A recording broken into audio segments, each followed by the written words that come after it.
那现在看一个，哎，你这女孩子真的是不懂车，听到第一叫就说坏掉，没有坏掉了。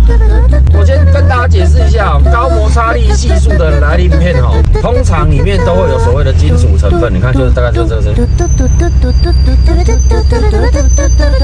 但是我们大力铲没有声音。那其实摩托车、汽车都一样，你只要是高摩擦系数的来鳞片哦，尤其是像摩托车金属烧结啊这种的哈，其实都会有一个特性，就是说我们在摩擦的时候比较容易产生异音，这个是绝对的。所以原厂哦，它为了不要有摩擦异音啊，也比较不要有那种可能说高磨耗啊、粉尘啊，所以它只能把刹车皮做到某一种的摩擦系数。那像原厂等级大概可能就是 FF 甚至是 EF 等级哈。那如果我们今天是用到 GG 等级的，基本上来讲都会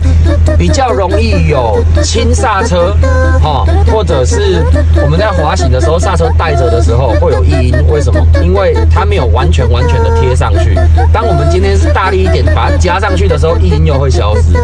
那刚好就是有这个声音，我们老板娘会问说哦，其他洗没怕也跟大家解释一下，绝对不是哈，只要你换的是金属烧结或者是 HH 等级、GG 等级的来鳞片，基本上在轻按的时候都绝对是会有声音的哦。跟大家讲一下，不要说改了车没有改脑袋，不知道以为自己的车坏了哦。OK， 谢谢大家，记得点赞关注哦。